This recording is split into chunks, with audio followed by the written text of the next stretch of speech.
نہیں بنتی، دہشت گردی کی دفعات نہیں لگتی، اور پھر وہ ٹرائل چلا گیا جو جنرل سیشن جو روٹین کی عدالت ہے وہاں چلا گیا۔ اب وہاں پر جو جام اویس تھا، جو ایم پی اے تھا، وہ گرفتار تھا، اور وہ اس کو عدالت میں پیش نہیں کیا جا رہا تھا کیونکہ وہ جیل میں تھا اور اس کی ابھی ضمانت نہیں ہوئی اور ابھی کیس چل رہا ہے، بھلے بیان ہو گئے لیکن عدالت میں وہ بھی معاملہ پینڈنگ ہے۔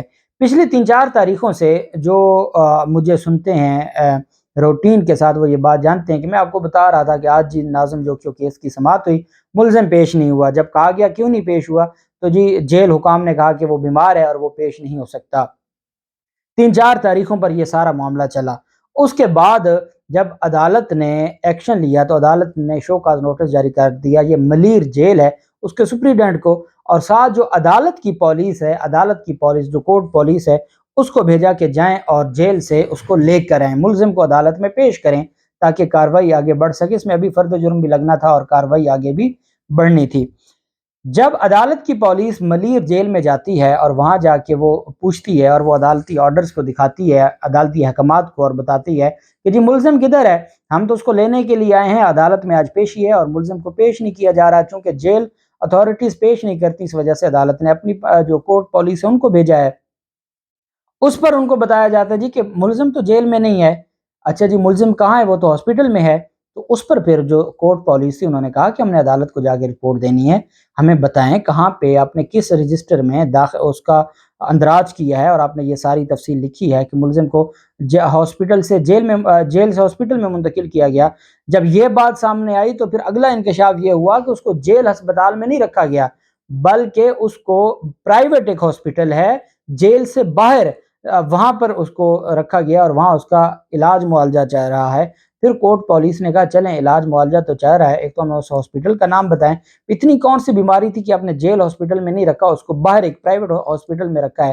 تو اس پر پھر جب سوال پوچھا کہ جی اس کا معاملہ کیا ہے تو کہا جی کہ ایک تو اس کو سانس کی، وہ بڑا نا موٹا سا ہے، آپ نے دیکھا ہوگا وڈیرے ہیں اور اللہ پاک کی ناراضگی بھی ہوتی ہے، قاتل ہے پھر تو کہا جی کہ اس کو ایک تو سانس کی پرابلم ہے اور دوسرا کمزوری ہے۔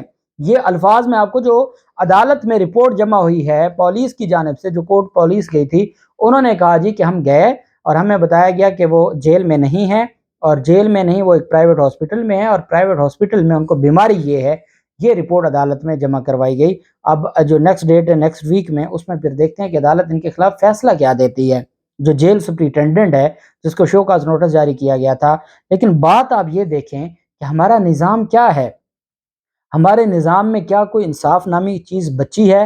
کیا کسی وڈیرے، کسی جاگیردار، کسی سرمایہ دار، کسی بڑے بزنس مین کے خلاف بھی کوئی کارروائی ہوگی؟ نہ سیاستدان کے خلاف کارروائی ہوتی ہے، نہ کسی جو کسی اداروں کے سربراہ کے خلاف، نہ کسی جج کے خلاف، نہ جرنیل کے خلاف، نہ بیوروکریٹ کے خلاف۔ تو پھر کارروائی تو یہی عام چوروں کے لیے رہ گئی ہے، اور ہمیں پتہ ہے، ہمیں اندازہ ہے کہ جیلوں میں کیا ہوتا ہے۔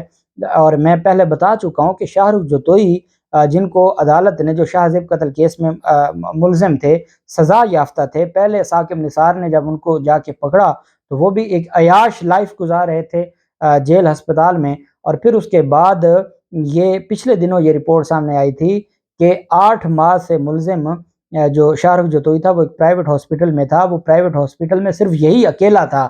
اس کے باپ نے ایک بنگلہ خریدا، باہر ایک پرائیویٹ ہسپتال کا بورڈ لگایا، اور اندر صرف 8 ماہ سے مجرم رہ رہا تھا جو سزا یافتہ تھا۔ اور اس وقت یہ سامنے آیا کہ 400 ایسے بڑے تگڑے ملزمان ہیں جو جیل میں نہیں ہیں، وہ باہر آزادانہ گھوم رہے ہیں، لیکن ہیں وہ سزا یافتہ یا مختلف کیسز میں۔ جب آپ دیکھیں کہ اسپیکر جو آغا سراج درانی ہے، اس کی رہائش گاہ کو ڈی ایچ اے میں اس کے گھر کو بنا دیا، سپریم کورٹ سے بیل خارج ہوتی ہے اور اس کے گھر کو سب جیل بنا دیا جاتا ہے سندھ حکومت کی طرف سے، تو پھر کون پوچھے گا؟ کون سی انسانی حقوق، کون سی جمہوریت؟ اور اس جام اویس کے بارے میں جو رپورٹ جمع کروائی گئی، اس میں بتایا گیا ہے کہ جیل جانے کے بعد وہ رہا ہی ہاسپٹل میں ہے، اور وہ پرائیویٹ ہاسپٹل ہے، وہ گھر کا گھر ہے، وہ آزادانہ گھوم پھر رہا ہے اور اس کو کوئی پوچھنے والا نہیں ہے۔ اور یہ ہمارا نظام ہے۔ اور چونکہ وہ ناظم جوکیو ہے، وہ غریب آدمی ہے، اس کی فیملی پہلے وڈرا کر چکی ہے اور کوئی عدالت نوٹس نہیں لے گی۔ اللہ پاک پاکستان کا حامی و ناصر ہو۔ بہت شکریہ۔ اللہ حافظ۔ پاکستان زندہ باد۔